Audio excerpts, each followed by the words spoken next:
Recuerden que también queda grabada nuestra predicación en el canal de YouTube, que podemos compartirla, que podemos volver a escucharla, que podemos recomendarla y entregársela a alguien también para que sea bendecida su vida con esta palabra del Señor. Leamos juntos capítulo 26, versículo 12 del libro de los Hechos. Ocupado en esto, cuando iba para Damasco con autoridad y comisión de los principales sacerdotes, al mediodía, oh rey, yendo de camino, vi una luz procedente del cielo más brillante que el sol, que resplandecía en torno mío y de los que viajaban conmigo. Y después que todos caímos al suelo, oí una voz que me decía en el idioma hebreo: Saulo, Saulo, ¿por qué me persigues? Dura cosa te es dar coces contra el aguijón. Yo entonces dije: ¿quién eres, Señor? Y el Señor dijo: yo soy Jesús, a quien tú persigues. Pero levántate y ponte en pie, porque te he aparecido con el fin de designarte como ministro y testigo, no solo de las cosas que has visto, sino también de aquellas en que me apareceré a ti, librándote del pueblo judío y de los gentiles, a los cuales yo te envío, para que abra sus ojos, a fin de que se vuelvan de la oscuridad a la luz y del dominio de Satanás a Dios, para que reciban por la fe en mí el perdón de pecados y herencia entre los que han sido santificados.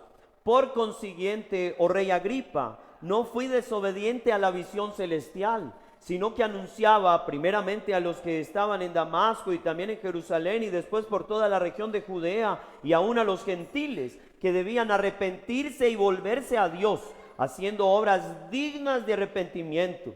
Por esta causa, algunos judíos me prendieron en el templo y trataron de matarme. Así que, habiendo recibido ayuda de Dios, continúo hasta este día testificando tanto a pequeños como a grandes, no declarando más que lo que los profetas y Moisés dijeron que sucedería: que el Cristo había de padecer y que por motivo de su resurrección de entre los muertos, Él debía ser el primero en proclamar luz tanto al pueblo judío como a los gentiles. Amén. ¿Qué preguntas surgirían en nosotros si somos contactados por un abogado para decirnos que aparecemos como los herederos de una fortuna que nos dejó un familiar o que nos dejó un amigo o cualquier persona? ¿Qué preguntas vendrían a nuestra mente? A ver, escucho. ¿Qué le preguntaríamos a ese abogado? ¿Qué hago para reclamar? Oye, pero usted se iba al grano de una vez. ¿Cuánto es? No, nadie va a preguntar por qué a mí. Se pone a preguntar y se la quitan. Quizás preguntaríamos: ¿quién fue esa persona que nos dejó la herencia, verdad? ¿Quién fue? O preguntaríamos, como dijo Natalia, ¿cuánto nos dejó? ¿Cierto? ¿Cómo hacemos para reclamarla? ¿Cierto? Y todo tipo de preguntas. Ahora, si todo eso fuera cierto, ¿qué preguntas creen que surgirían en los que están a nuestro alrededor? ¿Cómo vamos ahí? ¿Cómo vamos a invertirla? Quizás muchos van a repetir las mismas preguntas. Bueno, ¿y quién te la dejó? ¿Y cuánto te dejó? Y obviamente nos van a preguntar: ¿y qué vas a hacer con eso? Porque chismoso no falta en todo lado, ¿cierto? Siempre, bueno, ¿y qué va a hacer con eso que recibe? La palabra, sin duda alguna, es el testimonio del amor de Dios. La palabra es la herencia para nosotros.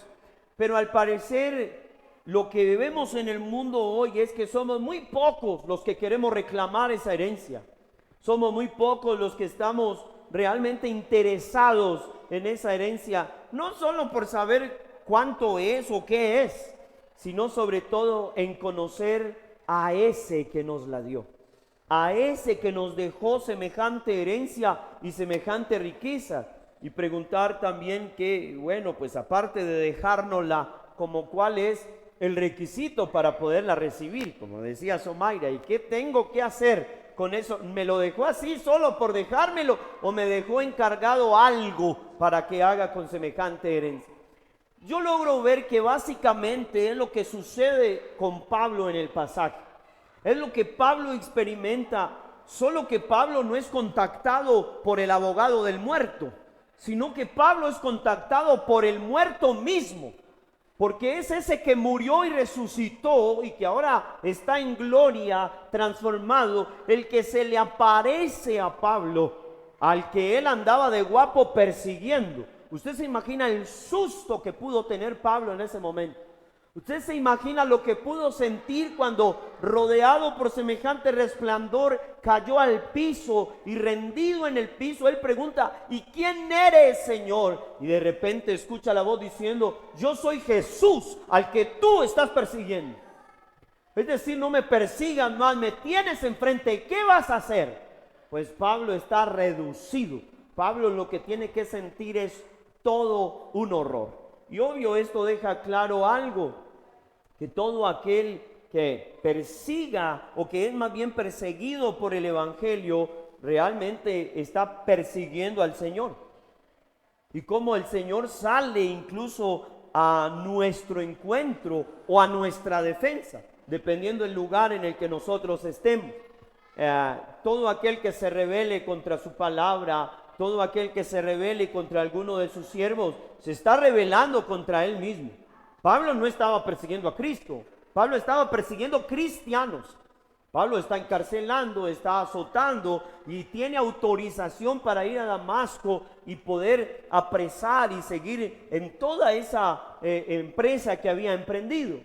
Sin embargo, Jesús toma esa persecución para sí, porque todo lo que hacemos nosotros lo hacemos para la gloria del Señor. Así que el Señor sale a nuestra defensa. Pablo nos enseña que qué es lo realmente importante en un testimonio. Es el punto de quiebre. Es decir, ese momento en el que el Señor irrumpe de alguna manera en nuestra historia para hacernos cambiar de rumbo. Lo verdaderamente importante es cómo el Señor aparece para guiarnos a su voluntad. El momento en el que Él se manifiesta para corregir nuestro camino, para delegarnos la tarea para la cual nos ha escogido. Y de ahí entonces las preguntas que surgen en Pablo realmente son preguntas indicadas. Recuerde que esta es la tercera vez que el libro de Hechos incluye la narración del testimonio de Pablo. Esta es la tercera vez que se narra y es la segunda vez que la cuenta Pablo en defensa de las acusaciones falsas que vienen haciendo los judíos para matarlo. Y en las tres, obviamente tienen algunos detalles diferentes, y lo que uno podría, digamos, como asimilar es que cuando iba a Damasco, el Señor se le aparece con un resplandor de luz mayor al sol de mediodía, así que era realmente algo fuerte, algo intenso. Él cae al piso junto con los que iban a su lado y él hace dos preguntas. Una primera pregunta es: ¿quién eres, Señor? El Señor le responde: yo soy Jesús, al que tú persigues, y dura cosa te es dar coces contra el aguijón. Es decir, te estás estrellando y vas a salir lastimado tú, y te voy a demostrar cuánto tienes que padecer por mi nombre. Y lo segundo es: ¿qué quieres que yo haga? Y cuando uno mira esas dos preguntas de la conversión del apóstol Pablo y las mide a las preguntas que nosotros hacemos cuando nos convertimos, nada que ver. Las preguntas de muchos al venir a la iglesia es: ¿y qué me dan? ¿Y yo qué recibo? Y el Señor paga mis deudas, y el Señor sí me sana, y es lo que venimos buscando quizás en muchas ocasiones. Y entonces el Señor nos tiene que llevar a pasajes como estos, donde se requiere de nosotros una rendición total, donde nuestra actitud para estar aquí y nuestra motivación no debería ser buscar un beneficio o buscando un favor del Señor, sino más bien rindiendo nuestras vidas a la voluntad suya, a su merced, a hacer lo que Él quiere que hagamos. Y resulta que lo que el Señor quiso con Pablo fue voltearle los planes. Tú vas a ir persiguiendo cristianos. De aquí en adelante, tú serás mi predicador, tú serás mi proclamador, y ahora te van a perseguir a ti. Y te voy a demostrar cuánto tienes que sufrir por esto. Y ahí comenzó ese ministerio tan especial del apóstol Pablo. Hablemos del testamento, segunda entrega, y hablemoslo hoy desde la óptica del llamado y la misión, o de lo que alguien podría llamar la convicción y la comisión. Este es el testimonio. Es que testimonio y testamento es muy parecido. En últimas, es básicamente el mismo significado. Veamos los dos momentos en los que podríamos resumir todo testimonio. ¿Cómo podemos contar la historia de nuestra conversión? ¿Y qué podríamos señalar para asegurarnos, obviamente, de que el nombre del Señor sea exaltado? Porque posiblemente muchos de nuestros testimonios se cuentan, pero no señalando a Cristo como el autor, como el que obra de manera especial, sino más bien nosotros siendo los protagonistas de la historia, siendo los protagonistas de la película. No, y cierto día yo quise empezar a buscar al Señor, y cierto día yo le di la oportunidad al Señor, y cierto día y resulta que en ninguno de los casos es de esa manera. El Señor claramente lo dijo a sus apóstoles: no me eligieron ustedes a mí, sino que yo los elegí a ustedes. No hay manera alguna, ni la más mínima posibilidad de que el primer paso lo hayamos dado nosotros. Y se lo voy a demostrar. En primer lugar, hablemos de ese primer momento que yo lo llamé la manifestación divina. Cuando nosotros hablamos de esa primera parte que todo testimonio debería incluir y por nada del mundo se nos debería olvidar, es señalar con claridad la manifestación de Dios. Y Pablo otra vez está diciendo: yo estaba ocupado en esto. ¿En qué? En perseguir a los cristianos. Yo era un judío quizás más apasionado que estos que me están señalando. Quizás más entendido en la ley y en todas las instrucciones fariseas que estos que hoy vienen contra mí. Yo era un judío de judíos, un fariseo de fariseos. Fui criado a los pies de Gamaliel, quizás de los mejores maestros de la época. Y sin embargo, Pablo está contando la manera en cómo se encontró. Hubo un choque de trenes contra el Señor. Pablo iba con toda su autoridad, Pablo iba con toda la claridad del mundo, con todo el celo y con el deseo de perseguir y apresar a los cristianos para maltratarlos, para azotarlos, para arrastrarlos, porque lo describe así, arrastrándolos hasta la cárcel, y a muchos inclusive aportando su voto en el momento de la sentencia y en el momento en que lo mataran. Pero esa manifestación divina es ahora como si el Señor le dijera a Pablo: mira, recibe una herencia, la cual no mereces recibir. Recibe una herencia por la que no trabajaste. Mira lo que te voy a entregar. Y ahí es donde yo hablo de las convicciones, porque en últimas todo lo que vamos a señalar es lo que Dios ha hecho. Entonces lo primero y lo más relevante siempre es la acción de Dios. No tendríamos cómo nosotros acercarnos a Dios si ese primer paso no fuera dado por el soberano. Si ese primer paso no hubiese sido por el Señor, que en su amor y que obviamente de manera contundente nos separó para Él, nos regeneró, nos dio vida, transformó nuestro corazón en uno nuevo, de tal forma que al llamarnos, ahora nosotros podamos responder. Pablo experimentó algo realmente maravilloso. Se chocó con ese que estaba persiguiendo, y en lugar de asustarse Jesús, porque era al que estaban persiguiendo, el que se asustó fue el perseguidor. Eso no pasa en ningún lado, eso no pasa en ninguna historia. Pues si alguien nos está buscando y nosotros no queremos encontrarnos con él, y de repente nos encontramos, ¿quién cree que va a ser el asustado? ¿El buscado o el buscador? Debe ser el buscado, porque ya no lo van a buscar más, lo acabaron de encontrar. Pero en este caso, note que la diferencia se marca porque cuando Jesús se para y le dice: oye, ¿qué tienes? ¿Por qué me persigues? ¿Qué es lo que pasa contigo? Entonces Pablo tiene que entrar en razón y dice: pero ¿y quién eres tú? Yo soy Jesús al que tú estás persiguiendo. Y obviamente pues ya la cosa va a cambiar, ¿cierto? Porque va a ser confrontado y va a ser cuestionado. Eso es una pregunta como, digámoslo: oye, ¿por qué estás haciendo lo que estás haciendo? ¿Cuál es la razón para perseguirme? ¿Por qué lo haces? ¿Cuáles son tus convicciones? Y aquí tenemos que entrar nosotros mismos a responder este tipo de preguntas. Hoy nos encontramos nosotros aquí.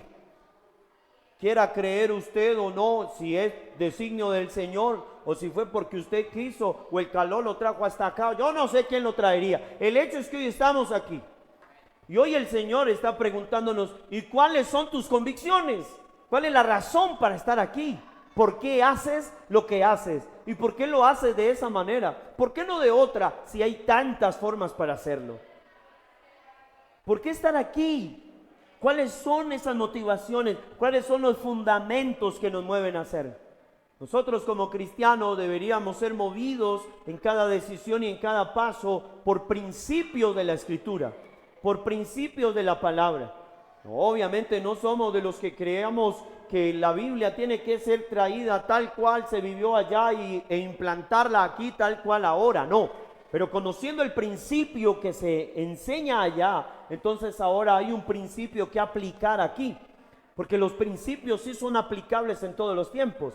Porque los principios son aplicables en todas las culturas. Porque los principios son aplicables en todos los contextos y las circunstancias. Así se dio a conocer el Señor Jesús frente a esa pregunta de Pablo: ¿quién eres, Señor? Yo soy Jesús, al que tú persigues. Y si nuestra historia no tiene un punto como este, un punto de clímax, un punto de encuentro, si nuestro testimonio no es contado de una manera tal en que nuestra vida fue una antes de encontrarnos con el Señor y otra desde el día en que nos vimos con Él, entonces posiblemente nuestro testimonio no está apuntando a honrar el nombre del Señor, sino a engrandecer nuestro propio nombre. Entonces posiblemente nuestro testimonio realmente no es algo para glorificar al Señor, sino más bien para buscar nosotros ser aclamados o merecedores de fama. Así que conozcamos y señalemos con énfasis ese momento en nuestra vida. Recordemos y demos a conocer la manera en que el Señor nos salió al encuentro, el día en que el Señor nos visitó. Señalemos lo que cambió en nosotros. ¿Qué veníamos haciendo mal? ¿Qué está mal en mi vida? Y cuando Jesús viene, eso que está mal comienza a ser transformado y comienza a ser cambiado. Por eso el Evangelio es poder de Dios, para ser transformados, para ser renovados y para ser hechos nuevas criaturas. Nunca debemos olvidar lo que el Señor ha hecho. De hecho, las cartas, no solo las paulinas, sino las 8 universales, todas se componen de la misma estructura. Tienen un saludo, que es la parte inicial, y luego viene el cuerpo. Y el cuerpo de toda carta escrita en la Biblia y en sus tiempos se componía de 2 cosas. De una parte que era descriptiva, una parte que decía todo lo que Dios había hecho, cómo nos salvó, cómo nos justificó, cómo nos redimió a través de su obra, cómo nos escogió para la santificación, cómo tuvo gracia, misericordia, bondad, fidelidad sobre nosotros. Pero la otra parte del cuerpo se convierte o se describe más bien como la parte normativa.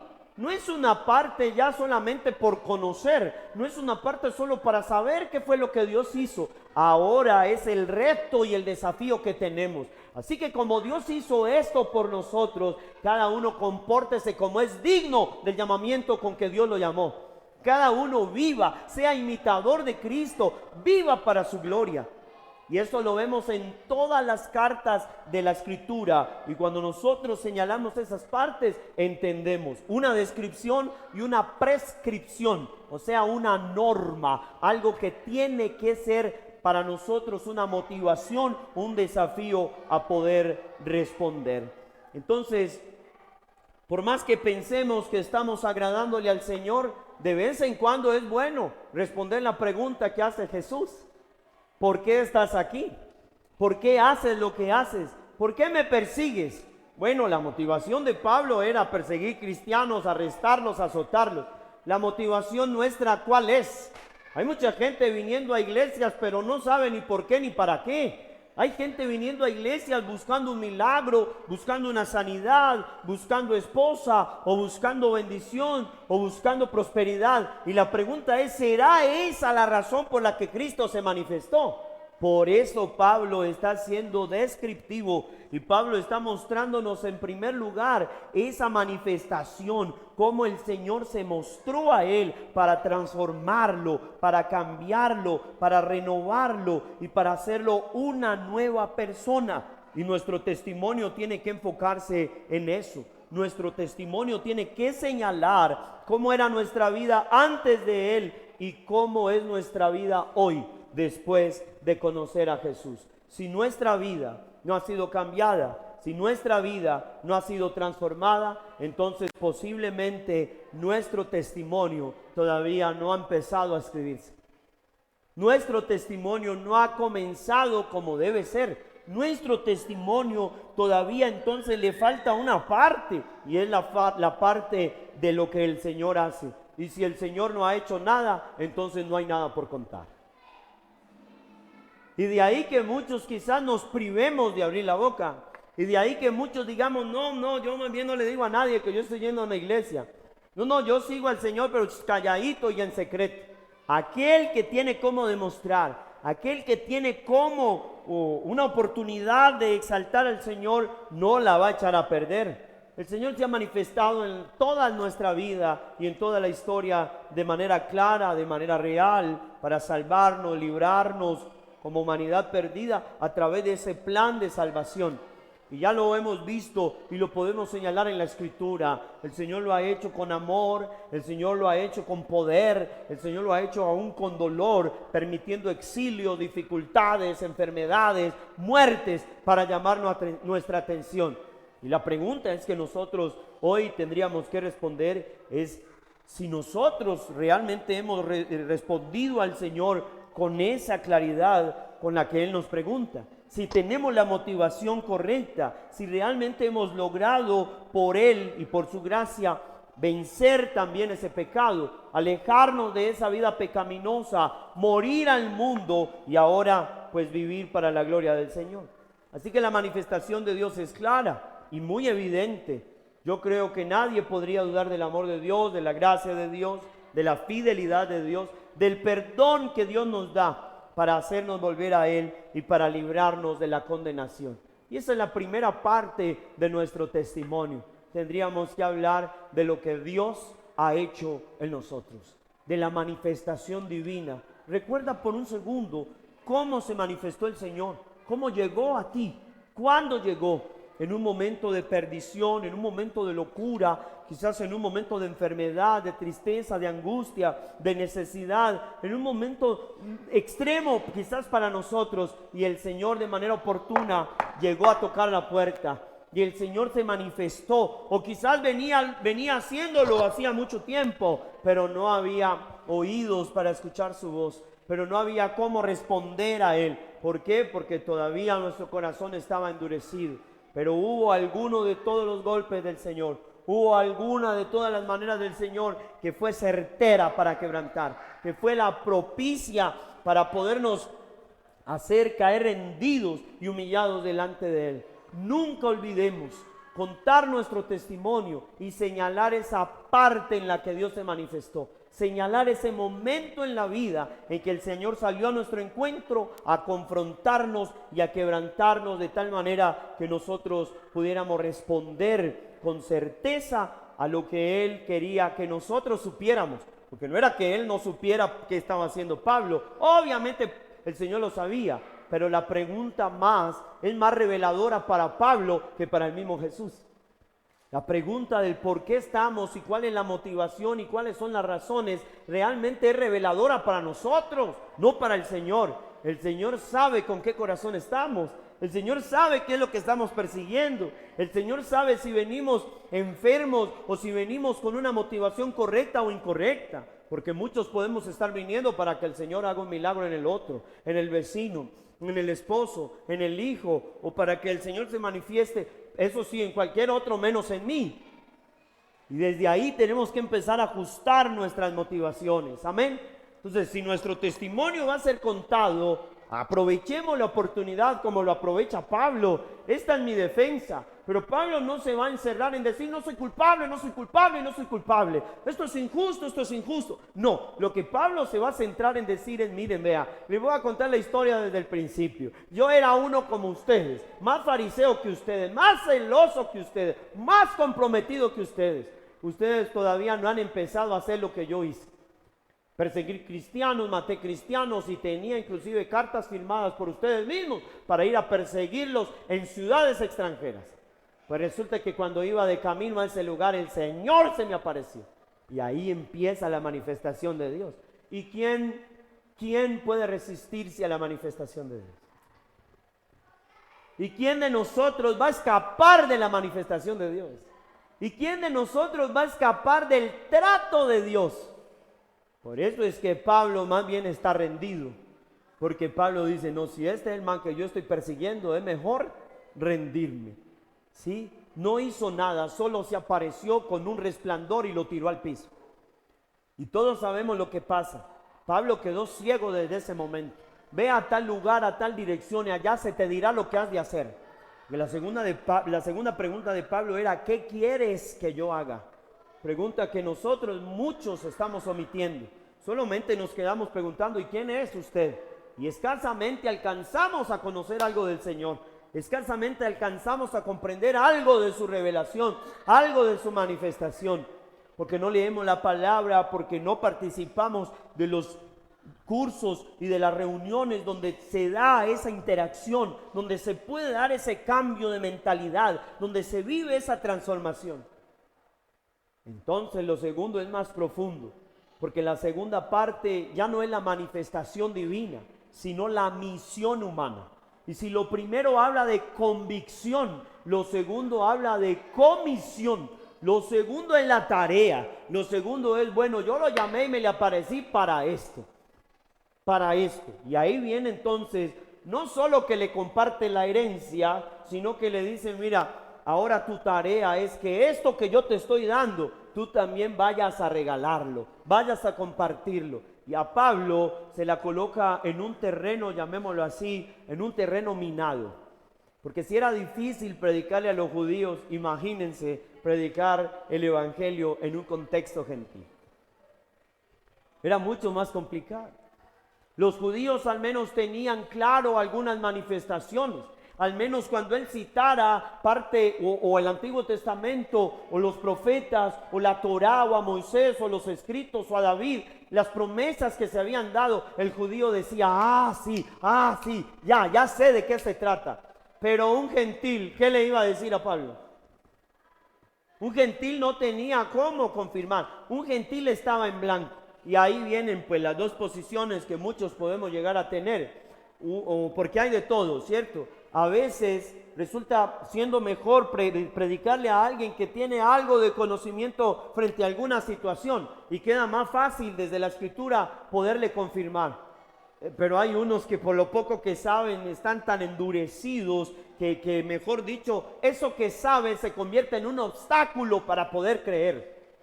Y esa es la situación con muchos de los que estamos acá, que llevamos tanto tiempo en una iglesia o que llevamos cierto tiempo en el cristianismo que ya creemos haber alcanzado y haber abrazado el cielo con las dos manos.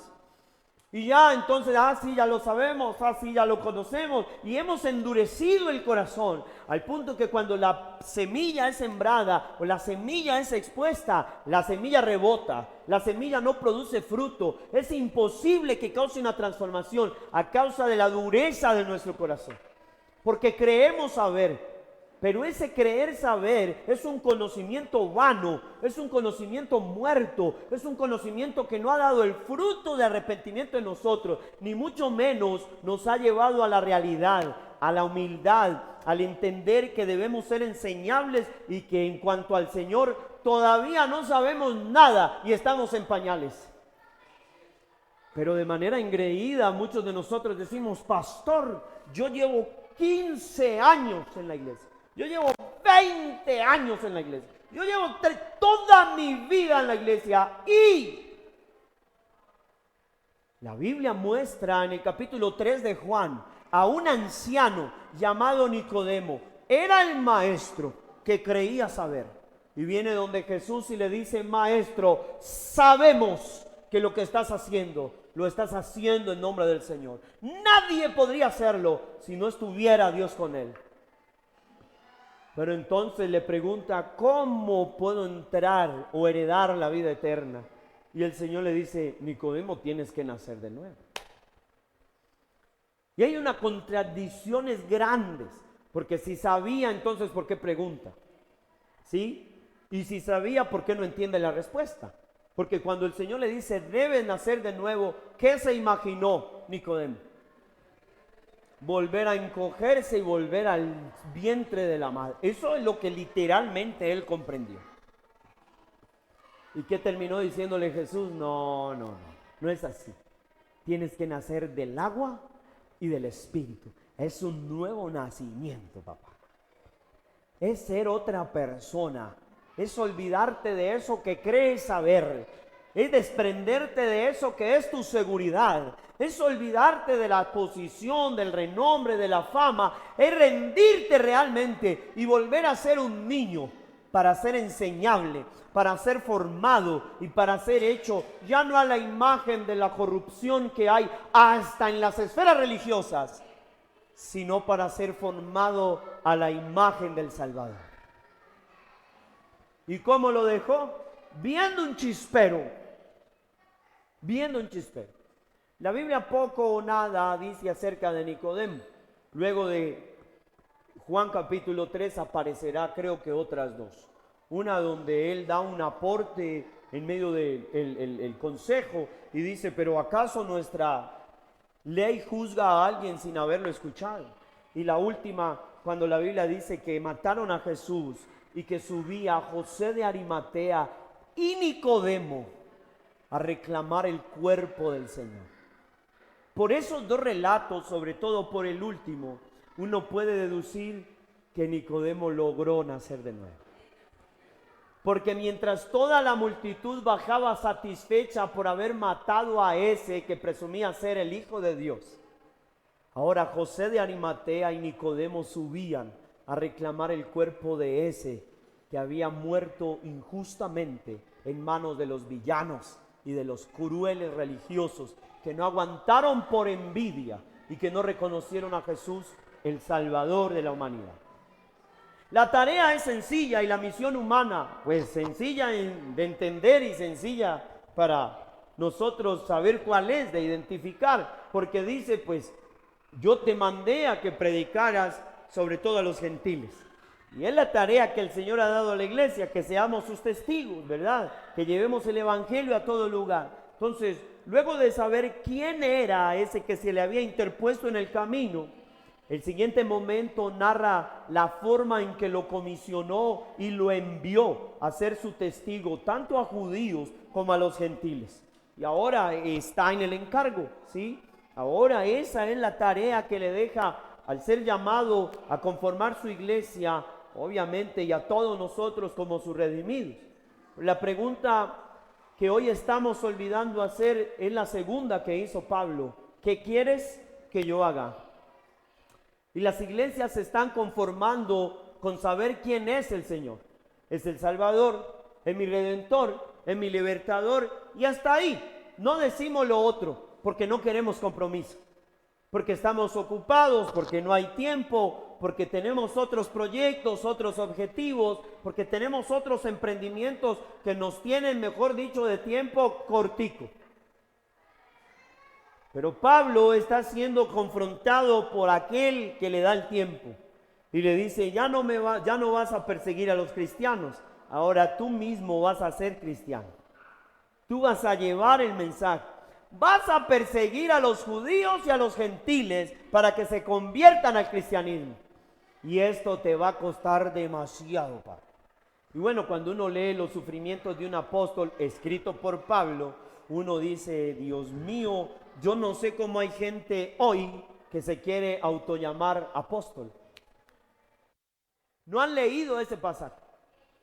Porque cuando Pablo escribe de los naufragios, de las cárceles, de los azotes, del hambre, de la desnudez, de las persecuciones, de las opresiones que él tuvo que vivir, del apedreamiento que en varias oportunidades sufrió, nada que ver con los apóstoles de hoy, que andan en su jet privado, ¿verdad?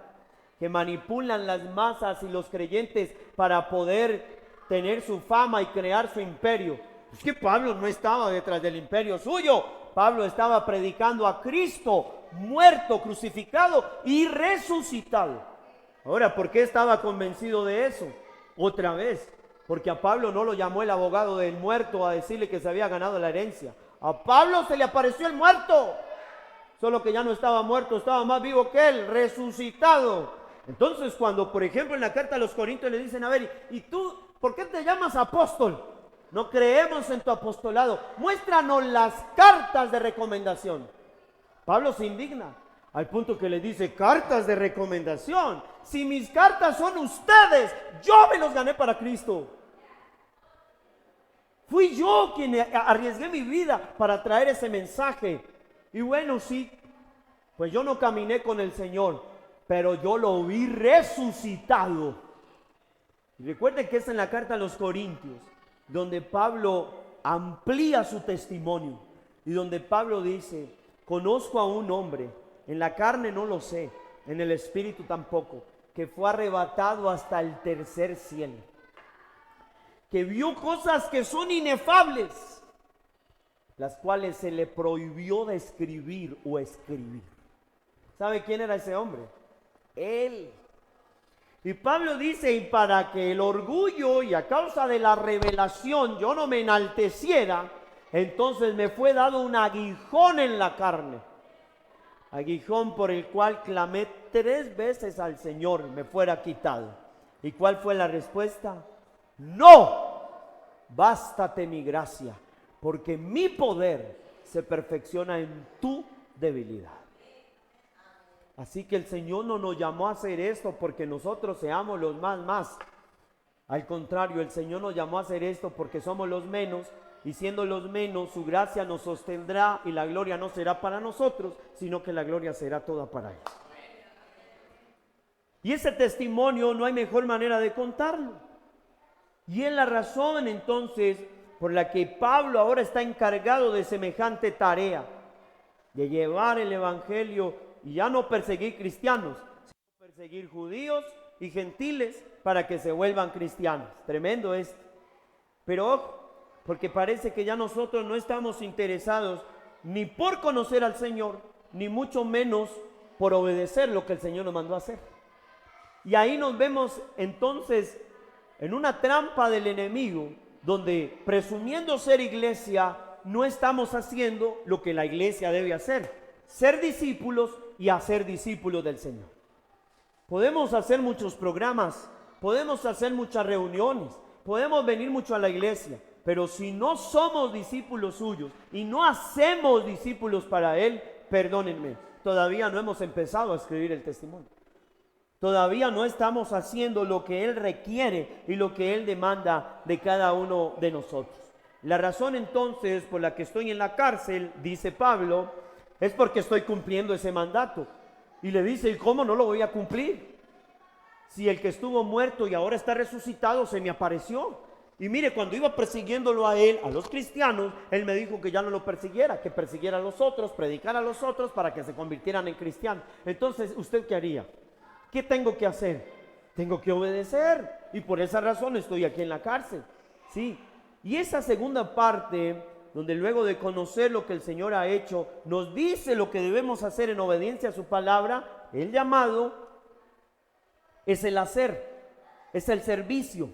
Y el hacer y el servicio es indispensable en uno que realmente sea cristiano. Cuando alguien realmente se ha convertido y alguien realmente es cristiano, entonces ese alguien no solamente es, ese alguien también hace. Es imposible que alguien sea sin hacer. Y ojo, porque no todo el que hace es. Y ese que hace sin ser no va a soportar lo que debe soportar alguien que es. Y ese que hace por hacer y que hace a la loca no va a tener el mismo resultado.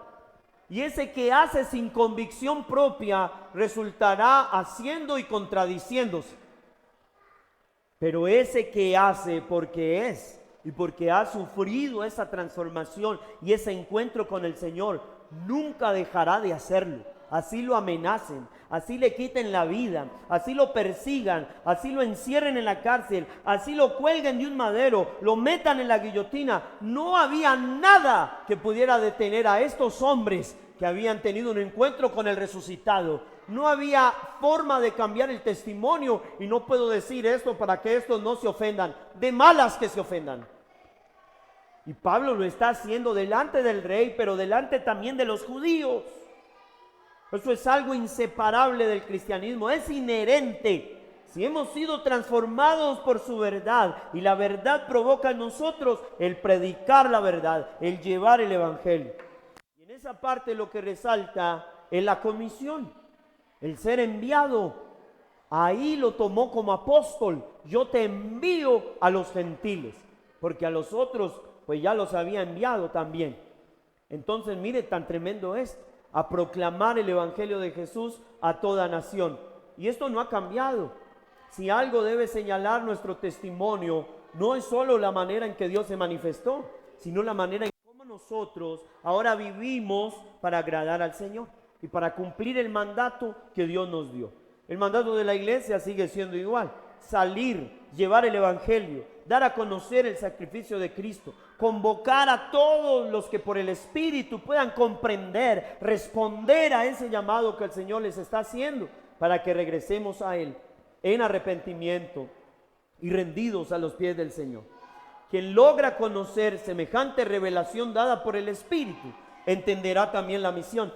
Es imposible pretender conocer al Señor y evadir lo que Él demanda de nosotros. Así que no es posible que alguien diga conocer a Cristo, pero estemos conforme con nuestra quietud, estemos conforme con nuestra pasividad para llevar su mensaje a todo lugar. Conocer al Señor es la oportunidad de servir en su obra, es la oportunidad de seguir extendiendo ese mensaje en todos nuestros contextos. No es necesario viajar solo a otros países. En nuestra cotidianidad, en nuestras realidades, en nuestra casa, en nuestro barrio, en nuestra empresa, en nuestro contexto, podemos llevar la voz de esperanza y compartir con los demás esta palabra que algún día nos transforma a nosotros. El testimonio es importante, pero es importante cuando exalta a Cristo. Si no es a Cristo el que es exaltado, entonces mejor ni lo contemos, porque estaremos pecando, estaremos robándole la gloria a ese que la merece. Es importante exaltarlo a Él por la manera en que nos cambió, pero también lo alabamos y lo honramos cuando demostramos que ahora le obedecemos y que produjo unos cambios en nosotros que nos llevaron a ajustar nuestra agenda, a ajustar nuestra manera de vivir y a vivir ahora vidas comprometidas, apasionadas, para que todos los que están a nuestro alrededor conozcan a Jesús. Y pensemos solo por un instante, ¿cuánto hace que tú y yo no le predicamos a alguien de Jesucristo? ¿Cuánto hace que tú y yo no llamamos a alguien, que tú no tenemos quizás una conversación intencional del evangelio? ¿Cuánto haces que no señalamos quizás un principio bíblico para tomar nuestras decisiones? Y la pregunta es entonces, ¿cómo estamos viviendo? ¿Cómo estamos decidiendo? ¿En base a qué? ¿Fundamentados en qué tomamos la decisión? Cuando son decisiones que deberían ir afincadas en los principios del Señor. ¿Cuánto hace que no le decimos a ese que a gritos nos está diciendo que necesita escuchar al evangelio, que a gritos nos está diciendo que quiere recibir eso que nosotros tenemos, y nosotros eludimos la responsabilidad y nosotros sentimos temor, miedo de colocar la bandera de Cristo en alto y de exhibirlo a Él como debería hacerse, con el orgullo que debe producir en nosotros el evangelio? No avergonzarnos del evangelio, porque ese evangelio que exponemos es un evangelio poderoso para llevarnos a conocer a ese que dio su vida por nosotros, pero también para llevarnos a cumplir el deseo de ese que se entregó en la cruz. Amén. El deseo de Dios es que tú y yo seamos luz en todos nuestros contextos. El deseo es que tú y yo podamos no solo ser sus discípulos, sino hacer discípulos, no para esta iglesia ni para esta denominación, hacer discípulos para la gloria y la honra de nuestro Salvador. Amén. Cierre sus ojos y terminemos orando ante el Señor. Padre, quiero darte gracias de manera especial por este tiempo que nos regalas para hablar del testimonio de un hombre como Pablo, incansable a la hora de predicar y de llevar tu verdad. Un hombre que, si fue comprometido, celoso y quizás hasta algo extremista a la hora de vivir su vida religiosamente desde ser fariseo, mucho más comprometido, mucho más apasionado ahora que se convirtió y ahora que te conoció a ti. Pero ¿qué pasó con nuestra vida? Cuando nuestro testimonio fue transformado y partido en dos, solo cuando tú llegaste. Pero ¿qué pasa con nuestro testimonio que no señala esa manifestación tuya de manera tan clara? Porque quizás aún hay muchas cosas que no han sido cambiadas, porque quizás aún hay áreas en las que no te reflejamos con esa claridad, porque quizás hay áreas en las que aún tú no gobiernas, sino que seguimos gobernando nosotros. Señor, mi testimonio debe ser un testimonio que te exalte, un testimonio que te bendiga, aún en la enfermedad, en la soledad, en la tristeza, en la angustia, en el dolor, en la pérdida. Solo tu nombre debe ser exaltado. Si no es así, entonces ¿cómo poder honrarte? ¿Y cómo poder cumplir ese propósito? Porque no te apareciste a Pablo solo para pegarle el susto del siglo, te apareciste para encomendarle una tarea y para enviarlo a las naciones y a predicar tu evangelio entre los gentiles, enviarlo a ser un testigo fiel de lo que tú habías hecho. Esa es la razón y esa es nuestra motivación de ser tus hijos, conocerte y darte a conocer. Recibir la herencia, pero también compartirla con otros. Entender que nos amaste, nos salvaste, que nos libraste de la condenación y de la muerte a través de la redención de tu sacrificio. Y compartir esa esperanza para otros que, como yo, estaban perdidos. Pero que el día en que tu palabra llegue a transformar sus corazones, entonces serán alumbrados con tu luz y serán traídos a experimentar el pastoreo de tu palabra, las delicias de tu verdad, la libertad que tenemos solo en Cristo. Señor, permite que ninguno de nosotros se acomode. Incomódanos por tu palabra hoy. Y tú nos señalas a estar afuera, predicando, enseñando, motivando, persiguiendo, ya no a cristianos, persiguiendo a otros para que te conozcan a ti, persiguiendo a otros para que escuchen esta buena noticia en medio de tantas malas, persiguiendo a otros para que vean cómo nuestra vida fue cambiada y transformada desde el día en que nos encontramos contigo, y que si lo hizo conmigo, también lo puede hacer con ellos. Fortalece el corazón de tu pueblo, fortalece a tu iglesia, permite que podamos hacer los ajustes necesarios y que tu iglesia sea avivada y movida a llevar un evangelio relacional, a llevar un discipulado, Señor, donde podamos interesarnos, cuidarnos unos a otros, ministrarnos, motivarnos y exhortarnos al crecimiento, al compromiso y a cumplir realmente la tarea que como iglesia tú nos has encomendado. Somos tus siervos, somos tus colaboradores, somos tus hijos, somos tus testigos. Y si nosotros no hablamos de esto al mundo entero, el mundo se perderá en la ignorancia, en la oscuridad, en el engaño y en la mentira en que hoy está sumido. Permite que tu iglesia despierte y se levante para tomar con autoridad el lugar que tú le has dado en medio del mundo. Señor, permite que tu iglesia pueda reflejarte al punto, Señor, de que ellos, viendo nuestras buenas obras, también te glorifiquen, te exalten y quieran venir al conocimiento de tu verdad. Te lo pedimos y te damos muchas gracias en el nombre de Jesús. Amén y amén. Amén.